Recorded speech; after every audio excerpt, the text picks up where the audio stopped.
आप इन यूट्यूबर्स के अजीब कहानियों को नहीं जानते थे। आप जो अपने चैट्स में ये इमोजीज यूज करते हो, इन्हें यूज करना अभी बंद कर दो। लेकिन ऐसा क्यों? और हर रात सोते समय आपके साथ एक ऐसा धोखा होता है जिसका आज मैं पर्दाफाश करने वाला हूँ। और आप रोज कुछ ऐसे चीजें यूज करते हो जो कि असल में गलती से बन गई थी। भाई वीडियो बहुत ही अलग होने वाला है, तो इसमें 20,000 लाइक तो बनते ही हैं, तो अब भी लाइक ठोको। नंबर 17, आपको लगता है कि हमारा सपना हमें पूरी रात भर आया है, लेकिन एक्चुअली में इंसान का एक सपना 3 से 4 सेकंड जितना छोटा होने से लेकर 20 से 30 मिनट तक बड़ा हो सकता है। और उठने के बाद हमें जो थोड़े थोड़े सपने याद रहते हैं, वो वही सपने होते हैं जो हमें रैपिड आई मूवमेंट फेज में आते हैं। ये एक ऐसा फेज है जहाँ नींद में होने के बाद भी हमारा दिमाग एक्टिव होता है, और ये सोने के लगभग 90 मिनट बाद आता है और 10 मिनट तक रहता है। फिर हम गहरी नींद में चले जाते हैं, जहाँ तक मोस्टली सपने बंद भी हो जाते हैं। नंबर 16, आपको जो रेत दिखती है वो असल में पानी है। सेंस नहीं बना रहा है ना? बताता हूँ। सैंड वैसे तो एक सॉलिड है, लेकिन जब उसे हम अपनी मुट्ठी में बंद करना चाहते हैं तो वो बिल्कुल पानी की तरह बाहर निकल जाती है। और हाँ, ये पूरी तरीके से पानी की तरह बिहेव नहीं करती, लेकिन एक ऐसी सिचुएशन है जिसमें सैंड जो है वो पूरा ही पानी जैसा बन जाती है। जब सैंड के अंदर एयर को मिलाया जाता है तो ये बिल्कुल पानी की तरह बिहेव करता है। और अगर आपको यकीन नहीं हो रहा तो इस चीज को देख लो, इसे फ्लूइडिसाइज्ड सैंड कहा जाता है। इसमें आप अगर कोई भी ऑब्जेक्ट भी रखोगे तो वो बिल्कुल ऐसा बिहेव करेगा जैसे कि वो पानी के ऊपर हो। यहाँ तक कि अगर आप अपना हाथ भी इसके ऊपर डालोगे तो वो बिल्कुल पानी की तरह अंदर चले जाएगा। ऐसा इसलिए होता है क्योंकि जो एयर है वो सैंड को सेटल नहीं होने देती, इसलिए ये पानी की तरह बिहेव करता है। नंबर 15, बचपन से हम कई सारी पॉपअप बुक्स देखते हैं, लेकिन एक बार जरा इस अमेजिंग पॉपअप बुक को देखो। ये जो इतनी सी बुक में इतना बड़ा मॉन्स्टर निकलता हुआ दिख रहा है, ये तो बुक का बस एक पेज है। ऐसे तो पूरे बुक में कई सारे अलग अलग पेज हैं, और हर एक पेज खोलने पर आपको एक यूनिक सी चीज मिलेगी जो कि आप पक्का एक्सपेक्ट नहीं करोगे। और ये जो पॉपअप बुक है ये स्ट्रेंजर थिंग्स के ऊपर बनी हुई है। आप में से कई लोगों को पता होगा कि ये एक बहुत पॉपुलर वेब सीरीज है, तो इसलिए अगर आप स्ट्रेंजर थिंग्स के फैन हो तो आपको ये पॉपअप बुक जरूर देखनी चाहिए। नंबर 14, आप जो इमोजीज यूज करते हो इनके एक्चुअल मतलब आप नहीं जानते। आप इनको यूज तो करते हो, लेकिन इनका मतलब आपको सही तरीके से नहीं पता। जैसे कि ये जो हाथ जोड़ने वाला इमोजी है, हमें लगता है कि ये किसी प्रेयर के लिए बनाया गया है, तो ऐसी बात नहीं है। ये एक्चुअली में एक हाई फाई करता हुआ इमोजी है। उसके बाद ये जो ग्राइंड फेस वाला इमोजी लगता है, ये एक्चुअली में लोग सैड या अजीब फील करने पर यूज करते हैं, पर रियलिटी में ये एक्सट्रीमली हैप्पी या बहुत सारा स्माइल करने वाला इमोजी है। और ये वाला जो इमोजी है, हमें लगता है कि ये रोने वाला इमोजी है, लेकिन ऐसा नहीं है। ये एक्चुअली में स्ट्रेस रिलीफ दिखाने वाले इमोजी है, यानी कि अक्सर हमारा काम हो जाता है तो हम एकदम रिलीफ फील करते हैं, ये वो दिखाता है। नंबर 13, आपने देखा होगा कि जब भी फिल्मों में मिरर वाला सीन दिखाया जाता है तो कुछ लोगों के दिमाग में आता है कि भाई ये मिरर में कभी कैमरा क्यों नहीं दिखता, क्योंकि ऑब्वियस सी बात है कि मिरर सब कुछ रिफ्लेक्ट करता है। ऐसे में कई लोगों को लगता है कि CGI के जरिए या फिर बेसिक एडिटिंग के जरिए इसे साफ कर दिया जाता होगा, लेकिन भाई ऐसा बिल्कुल नहीं होता। इसके लिए इस कैमरा ट्रिक का इस्तेमाल किया जाता है। एक्चुअली में ये लोग मिरर का इस्तेमाल नहीं करते, बल्कि बॉडी डबल का इस्तेमाल करते हैं, जो कि एक्टर्स की तरह कपड़े पहनकर बस उल्टे खड़े होते हैं और सामने एक्चुअल एक्टर खड़े होते हैं, जिनके सामने सेट बनाया गया होता है, यानी कि कोई असली मिरर होता ही नहीं। लेकिन कुछ मूवीज में थोड़ी बहुत एडिटिंग का भी यूज किया जाता है। नंबर 12, कुछ बोट्स मिलके पूरे आइलैंड को हिला रहे हैं और एक फ्लोटिंग आइलैंड है। ऐसे कुछ आइलैंड पूरे वर्ल्ड में मौजूद होते हैं जो कि एक जगह से दूसरे जगह पर फ्लोट करते हैं। ये कोई पक्के आइलैंड तो नहीं होते, बल्कि लैंड के छोटे से टुकड़े होते हैं जो कहीं पर भी अटैच नहीं होते। और बिल्कुल वैसे ही एक फ्लोटिंग आइलैंड ब्रिज का रास्ता रोक रहा था, तो ऐसे में सारी बोट वालों ने हाथ मिलाया और इस आइलैंड को उसकी जगह से साफ करने का सोचा। ये आइलैंड यहाँ का नहीं है, बल्कि फ्लोट होकर यहाँ पर पहुँच गया था, तो इसलिए उन्होंने फिर उसको धक्का मार के फ्लोट होने छोड़ दिया। नंबर 11, क्या आपको पता है कि आप आज के टाइम में भी एक डायनासोर का खाना बन सकते हो? इसके लिए आपको जापान जाना पड़ेगा। यहाँ पर एक गॉडजिला से रिलेटेड थीम पार्क बनाया गया है, जहाँ पर आप जिप लाइन करके सीधा गॉडजिला के मुंह के अंदर जा सकते हो। और ये छोटा मोटा नहीं है, बल्कि उसका रियल साइज रेप्लिका है। हालांकि इसमें बस गॉडजिला का ही मुंह ही बनाया गया है, जो कि 75 फुट जितना बड़ा है, क्योंकि ऑब्वियसली पूरा गॉडजिला बनाने जाएंगे तो वो बहुत ज्यादा बड़ा हो जाएगा। और इसी के साथ पूरे पार्क में गॉडजिला और बाकी मॉन्स्टर्स के कैरेक्टर्स आपको हर जगह दिख जाएंगे। नंबर 10, आपको ये चीज देखकर लगेगा कि हमारी ही आंखें हमारी पूरी लाइफ हमें पोपट बना रही थी। जैसे कि आप यहाँ देखो कि आपका फील्ड ऑफ विजन स्पीड को कितना ज्यादा अलग दिखा सकता है। जैसे कि इस वीडियो में देखो, जब हमारा फील्ड ऑफ विजन छोटा होता है, यानी कि जब हम कम एरिया को देख पा रहे होते होते हैं तब हमें लगता है कि ये ट्रेन उतनी भी स्पीड नहीं जा रही और काफी स्लो से जा रही है, लेकिन जब ये field of vision zoom out हो जाता है तब हम बहुत ज्यादा एरिया को देख रहे होते हैं, तो हमें वही स्लो चलती हुई ट्रेन बहुत ज्यादा फास्ट चलते हुए दिखती है। यानी कि आप कह सकते हो कि बढ़ते फील्ड ऑफ विजन के साथ साथ आप स्पीड को बढ़ते हुए महसूस करोगे और फील्ड ऑफ विजन जितना कम होगा आपको चीजें उतनी स्लो दिखेंगी और ये एक टाइप से इल्यूजन नहीं है तो और क्या है। नंबर 9, इस गजब की चीज से आपको बारिश आ रही भी या नहीं इसका पता भी नहीं चलेगा। जैसे कि कई बार हमारे साथ होता है कि बारिश होती है और हम घर पर नहीं होते या फिर घर पर होने के बाद भी ध्यान नहीं देते तो खिड़की खुली रह जाती है, जिसकी वजह से बारिश का काफी पानी अंदर भी आ जाता है। तो ऐसे में इस विंडो को देखो, ये स्पेशल विंडो है जो कि बस बारिश के लिए बनाए गए हैं। इसके ऊपर एक मैकेनिज्म है जो कि पानी को कलेक्ट कर सकता है और जैसे ही थोड़ी जोर की बारिश होने लग जाएगी वैसे ही विंडो का ऊपर का गैप भर जाएगा और वो अपने आप बंद हो जाएगी। ऐसे में आपको कभी भी विंडो की चिंता नहीं करनी पड़ेगी कि वो बारिश में खुली भी पड़ी है, क्योंकि बारिश होती है ये ऑटोमेटिकली बंद हो जाएगी और ये देखने में बिल्कुल नॉर्मल विंडो जैसे ही है। नंबर 8, सोचो अगर आप अपने दोस्त के साथ बिस्किट खा रहे हो और आपका दोस्त आपको बोलता है कि 2 बिस्किट तो देना, तो आप उसको 2 की जगह 1 बिस्किट देते हो, तो इसी बात पे आपका दोस्त आप पर केस कर देता है। आप कोर्ट भी पहुंच जाते हो और आपका दोस्त केस भी जीतता है और उसके साथ उसे 1 लाख रुपए भी मिलते हैं। कुछ ज्यादा हो गया ना। ऐसा ही कुछ हुआ चेन्नई के इस आदमी के साथ। इसको 1 लाख रुपए मिले। इसने एक कंप्लेंट फाइल की थी। दरअसल इसने कुत्तों को खिलाने के लिए बिस्किट लिए थे और इसने देखा कि इसके पैकेट में 16 की जगह 15 बिस्किट है, जिसके बाद उसने कंप्लेंट कर दी। इस कंप्लेंट के बाद तो पहले बिस्किट बनाने वाली कंपनी ने कह दिया कि हमारे बिस्किट नंबर नहीं बल्कि वजन के हिसाब से पैक होते हैं, और जब वजन चेक किया गया फिर भी वो कम ही आ रहा था और खुद पैकेट पर भी लिखा था कि अंदर 16 बिस्किट है। यानी कि एक तरीके से कस्टमर को उल्लू बनाया जा रहा था। इसी के साथ चेन्नई के उस आदमी ने कंप्लेंट किया कि इस तरीके से वो लाखों रुपए का फ्रॉड कर सकते हैं और इसीलिए फिर कंपेंसेशन के हिसाब से कंपनी को 1 लाख रुपए देने पड़े।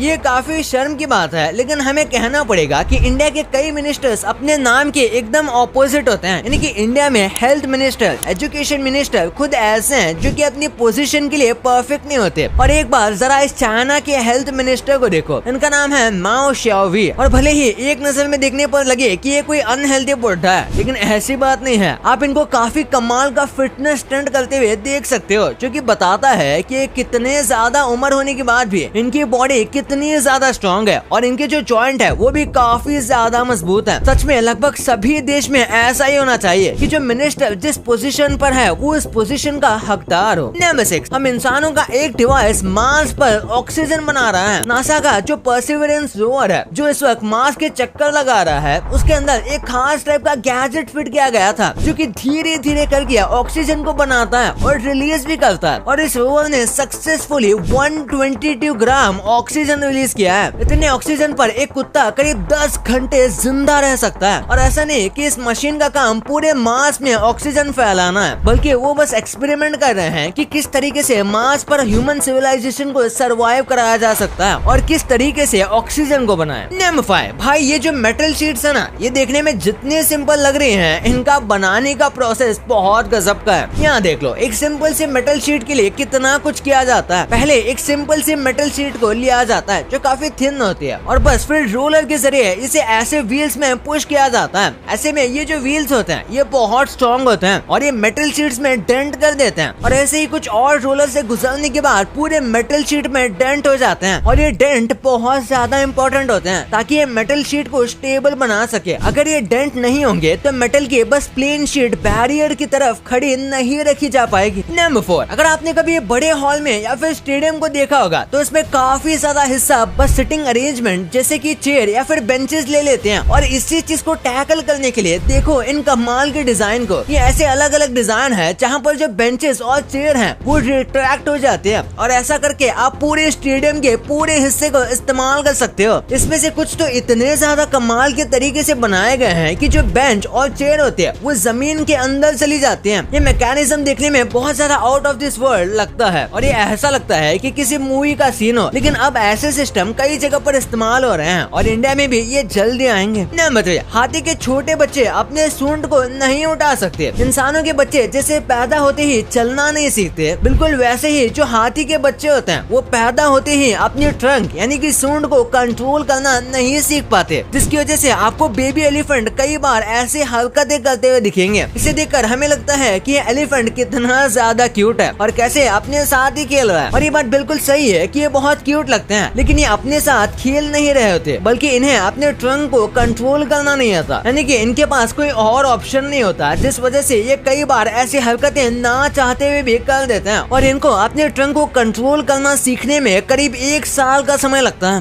नंबर 2, डेली हम ऐसी कई सारी चीजें इस्तेमाल करते हैं जो कि बहुत इंपॉर्टेंट है, लेकिन वो गलती से बनी थी, जैसे कि माइक्रोवेव। एक्चुअली में पर्सी स्पेंसर नाम के एक इंजीनियर डेटा रिलेटेड रिसर्च कर रहे थे और तभी जब वो अपना इन्वेंशन के करीब गए तो उनके जेब में रखा कैंडी बार पूरी तरीके से पिघल गया था। और फिर जब उन्होंने इसे समझकर रिसर्च किया तो उसके बाद पता चला कि ये सब कैसे हुआ और फिर उन्हें माइक्रोवेव बनाने का आइडिया आया। फिर फायर क्रैकर जो है उसे चाइना के एक कुक ने गलती से बनाया था। वो अपने किचन में एक्सपेरिमेंट कर रहा था, तो ऐसे में उसने चारकोल सर्फल और कुछ और चीजें एक बैम्बू में फिट कर दी। उसने ऐसा क्यों किया वो तो वही जाने, लेकिन उसके बाद ये बैम्बू फट गया और ये देखने में बहुत खूबसूरत लगा। तो बस यही से फायरवर्क और उसके बाद स्काई फायरवर्क्स इन्वेंट हुए। और उसके बाद जो पोटैटो चिप्स होते हैं वो भी एक शेफ के गुस्से की वजह से इन्वेंट हुए थे। जब एक कस्टमर कह रहा था कि उनके पोटैटो चिप्स अच्छे नहीं हैं और उसे और क्रंची चाहिए, तो क्रंची बनाने के लिए फिर उसने एक्सपेरिमेंट किया और पोटैटो चिप्स बन गए। और फिर जो कॉर्नफ्लेक्स होते हैं वो भी जॉन और विल केलॉग नाम के 2 भाई ने गलती से बना दिए थे, जब उन्होंने बॉइल्ड ग्रेन्स गलती से गरम तवे पर छोड़ दिए थे। और उसके बाद इन्होंने केलॉग कंपनी की शुरुआत की और ये आज पूरी दुनिया में कॉर्नफ्लेक्स बेचते हैं। नंबर 1, यूट्यूबर्स के साथ कई अजीबोगरीब और स्ट्रेंज चीजें होती रहती हैं, जिनमें से कुछ तो आपके फेवरेट यूट्यूबर हो सकते हैं। जैसे कि एक बार कैरी मिनाटी को पुलिस द्वारा अरेस्ट कर लिया गया था क्योंकि वो रेड फोर्ट के वहाँ शूटिंग कर रहे थे और ये शूट करते हुए पुलिस ने कैरी मिनाटी और इनकी टीम को देख लिया और फिर उन सबको गाड़ी में बिठाकर थाने ले जाया गया था। हालांकि उनके ऊपर कोई चार्जेस नहीं थे, तो उन्हें बस थोड़ी पूछताछ करने के बाद छोड़ दिया गया। इसके बाद आपको सौरभ जोशी तो पता ही होंगे। इनके जो छोटे भाई हैं यानी कि साहिल जोशी, उन्हें बचपन में किडनैप करने की कोशिश की गई थी। 2 लोगों ने उनका मुंह पकड़ा था और उन्होंने साहिल को बाइक में बिठाने की कोशिश की थी, लेकिन उतने में साहिल झटपटा के गाड़ी से नीचे उतर गए और तुरंत चिल्ला के भागने लगे और ऐसे वो बच गए थे। ये तो कुछ नहीं, फॉरेन में कुछ यूट्यूबर्स के साथ और क्रेजी चीजें होती हैं। जैसे कि ये आदमी एक प्रैंक वीडियो शूट कर रहा था, लेकिन उसे नहीं पता था कि सामने वाला बंदा कोई नॉर्मल बंदा नहीं है बल्कि काफी खतरनाक है। उस बंदे ने ऑलमोस्ट गन निकाल दी थी और इस बंदे को शूट करने की धमकी दे रहा था। फिर ये प्रैंकस्टर चिल्ला के भागने लगा। कई बार ऐसे ही प्रैंक्स गलत चले जाते हैं और कई बार तो कुछ प्रैंकस्टर्स की जान भी चली गई है प्रैंक करते करते। और अब और एक क्रेजी इंसिडेंट को देखो। ये लोग पानी में गिरी हुई एक पुरानी कार को ढूंढ रहे थे। ये बस ऐसे ही कंटेंट क्रिएशन के लिए इस कार को ढूंढ रहे थे, लेकिन इन्हें पता नहीं था कि इन्हें बहुत बड़ा झटका लगने वाला है, क्योंकि जैसे ही कार बाहर निकली तो उन्हें कार के अंदर एक डेड बॉडी मिली और वो बॉडी एक ऐसी व्यक्ति की थी जो 12 साल से गायब था। यानी लिटरली इन्होंने एक मिस्ट्री केस सॉल्व कर दिया था। भाई ये तो आपको पता चल गया, ये तो ठीक है, लेकिन क्या आप इन चीजों के इतने खतरनाक साइड इफेक्ट्स जानते थे? अगर आपका वेट 50 केजी से कम है तो इस रोड पर भूल के भी मत आना। मगर ऐसा क्यों? अगर आप कहीं चलते समय फास्ट चलते हैं तो आपको एक ऐसी चीज है जिसके बारे में आपने सोचा भी नहीं होगा। भाई ये वीडियो ना बहुत गजब है, तो इसे अभी दबाओ और हाँ, ये वीडियो को लाइक करके चैनल को सब्सक्राइब करके ही जाना। मैं देख रहा हूँ। तो मिलते हैं अगले वीडियो में, तब तक के लिए